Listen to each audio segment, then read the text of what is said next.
Welcome back, guys, with Replay Thursday, episode 2. We have game 3 here. We have a replay from Reese. He said, "Hello, Desro, I would really like that you will analyze my replay because I will need your advice for my PvT." He says, "Gate expand into blink pressure, transition into Colossus and third base. Resource spending went horribly wrong and army out of position. I struggle so much with the army positioning versus terrain, and I feel that I can never find a good positioning for my army. Also, unit composition for a 2-base Colossus opening. How many Zealots, Sentries, and Stalkers in order to balance getaway units well? And for 2-base Templar." Oh, so those are like questions for the matchup. Basically, like how many Zealot, Sentry, and Stalker depends on how you open. But most of the time I just do like 1 or 2 or 0 sentries and just Stalker Colossus. But if they do like an early bio stim timing, having sentries will really help. Yeah. And then 2-base Templar, usually you want to open with sentries and Zealots, and you don't want to make Stalkers. Alright, continuing with the replay.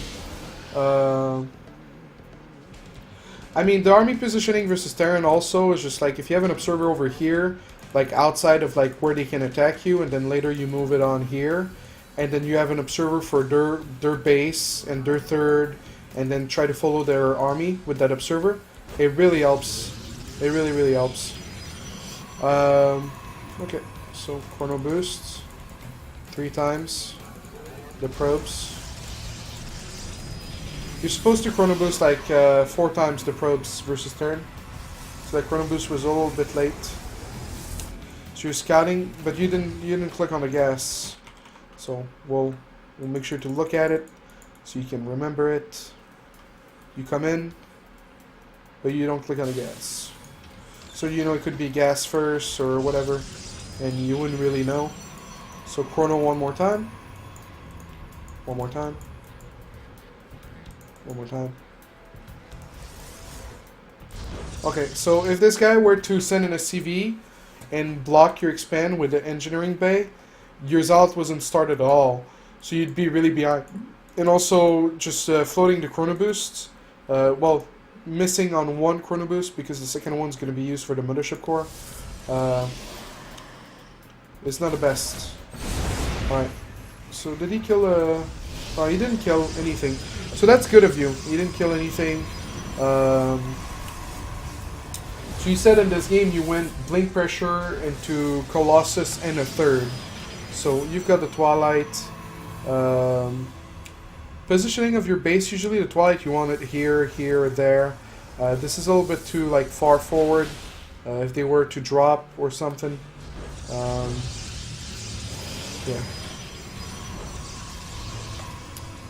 So, oh, you're trying to move out to do the blink pressure, but he's moving out as well. Oh, there's still the Reaper being annoying. That's annoying. You seem to be missing out the chrono boost. Like when you chrono, you don't always make probes. So when that happens, whenever you chrono boost, make sure to have like 2 probes queued up so that you don't waste chrono boost. Like right here. Oh no, like right. Oh. Well, you did it a couple times before, but it's okay. So the robo transition, the couple stalkers, your timing is very late, basically. So, like, is he gonna turn back? Okay. So like, from this point on, the game is just flawed.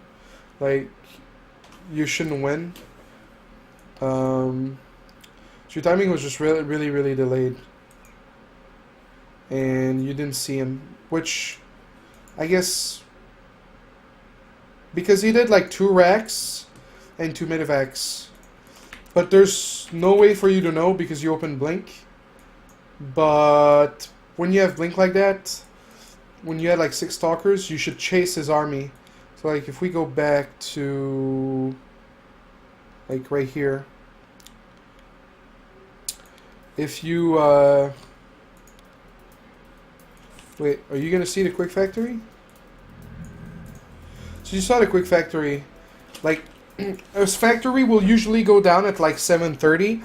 So for the factory to be done at 6:30, I understand that you're diamond, so this is pretty like mid-master stuff, but you should know that it was 2 racks and that he's gonna move out really early with medevacs. So if we go back here, so you add the gates, macro, the gates were really late. So right here, like, yeah, okay, you can't really chase him. But I wouldn't go through the sides like you did, because then something like this happens, you know? So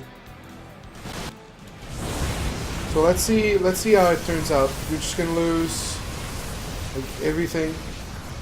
Oh no, he's just gonna turn back because he's scared. Oh, you recalled. So you barely lost any SCVs while you lost the Nexus and a lot of mining time. So let's see how it goes. Warp Prism's a nice idea here because you need to get back into it, and so harassing with a few Zots will pay off. And then the Colossus. I'm not sure I agree with the third, just because if you're behind and you grab a third and they don't, it's gonna be really hard. Like you'd need, well, but then again on this map you can kill the rocks and maybe you can mine enough that it will pay off. But because you lost some probes as well, yeah, I don't agree with the third. Okay, force the stim, trying to buy time. Warp Prism. Warp Prism. Nice. You shouldn't send it now, by the way.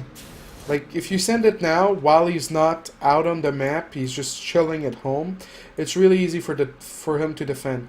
So, if you, like, before the Colossus, you technically have the time to make 1 Warp Prism, 2 Observers, or like 3 Observers before the Robo-Bay finishes. So the Robo-Bay is like 65 seconds, right? The Warp Prism is... Okay, you have the time for 1 Warp Prism and 1 Observer before the Robo-Bay finishes. And so if you would have had an Observer and you see him move out, you have the Warp Prism right here waiting, he moves out, then you send in the Warp Prism, he has to go back, so you know it buys time for your third. But now, just like this, when he's not doing anything, it's very easy for him to just pull the workers.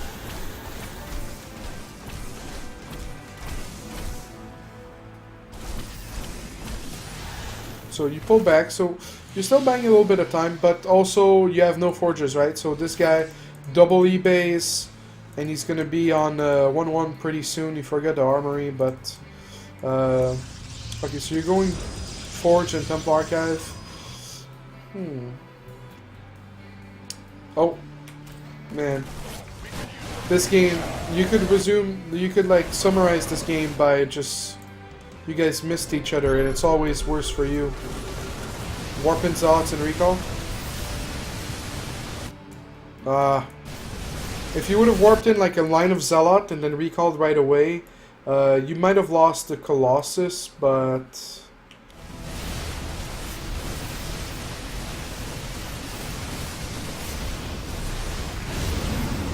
Oh, that was a nice try with the blink. Oh, you did come back with a Warp Prism? Did I miss that? Yeah. You killed a decent amount of workers. So, it was about even. The thing is, like, you didn't lose the orbital. And so, mules are mules, and flowers are violet, and roses are rose. And so you're still pretty screwed, is what I'm trying to get at. Basically, it seems to be like, you just need more observers, so like I was saying in a previous game, like 2 observers, 1 for, oh no, in this game, 1 for like where they are, or if they're gonna attack at the front, 1 for trying to follow the army. But then here, what you want to do is like a pound on here, maybe leave the probe there on patrol, so you get some extra vision. A pound on here, maybe leave the probe there. So leaving a probe and pound-ons around the map really helps, because you're losing a lot of production. And if we look at the unit loss tab, like you've lost more, but you lost more, but not by much, but he's been mining more. So, Oh shit, you snipe an orbital? How did I miss that? We're gonna go back because I feel like you deserve to see how successful you were. So we're gonna just look at this warp prism. The life of this warp prism.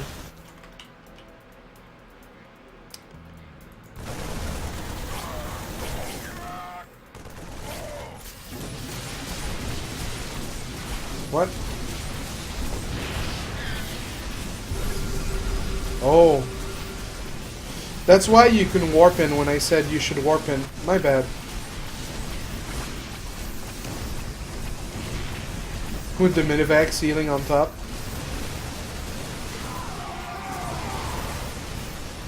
But the warp prism's gonna die. Wait, you make another warp prism? Oh, this is commencer are gonna die. Oh, this one's gonna die? Maybe? What the hell? Oh. You came in like a wrecking ball. Is it gonna burn? Oh, you're just gonna kill it. Oh, so while you're losing everything... Oh, that was a nice recall. Wow! I need to step up my observing game. I was just ranting about something and I missed that. Alright. But still. Well, you know what? You might have had it. You have a lot of gas. If you can get the Templars out. Wow. We have a game on our hands. But you see, if you would have had a pawn on here and a probe there, you would see this motherfucker. Like, of course he would take out your pawn on, but at least you would know where he is. Oh. And, I guess, like, you know, a pawn on here or some stuff, like... Because it's a big map. There's a lot of ways, right? So, even for me, sometimes it's chaotic, but for... Yeah. Oh. You didn't get the storm off. I think it's the beginning of the end. You did really well at remaking workers. You see like 46 harvester. So another drop.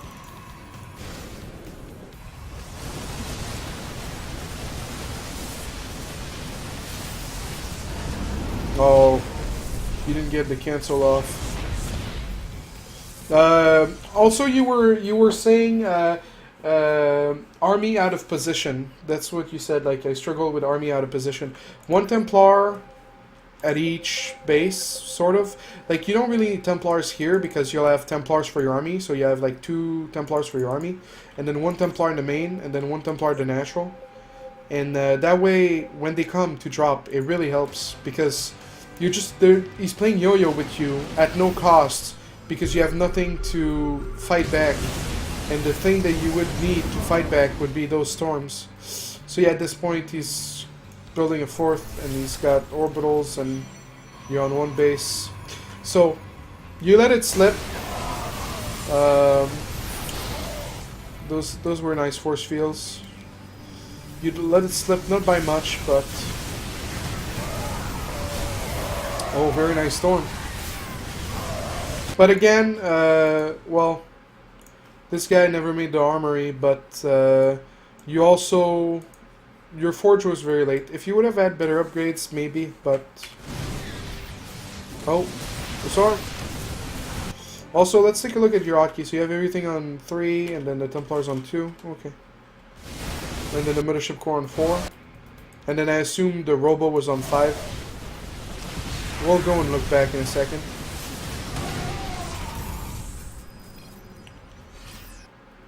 Yeah, that was a tough game. I remember, like, back when I was not like a pro or any close to that, playing games like that, they were really frustrating, but it's like a growing pain. Like, it needs to happen. Yeah, your Robo's on 5. So you have nice hotkey, and then the Mothership Core, I assume, is following your following one of your units. Oh, you just re-hotkeyed it on 2? Yeah. You might want to push yourself and add another hotkey. Like a control tilde, the key left to 1 is pretty good for harassing units. So that way you wouldn't have to juggle with 4 for the Warp Prism and your Mothership Core. So yeah, thank you, Reese. XX for submitting this replay. I hope it was helpful. So basically, when you get in a funky base trade and then late forges, not any observers or probes and pylons, and then no Templar for defense. So those are the main points. I mean, the base trade, I can't really blame you. The 630 factory, like I said, is pretty advanced stuff. Usually they start at around 730. But yeah, thank you for submitting the replay, guys. It was Game 3. We'll be back with Game 2 in just a bit. Stay tuned.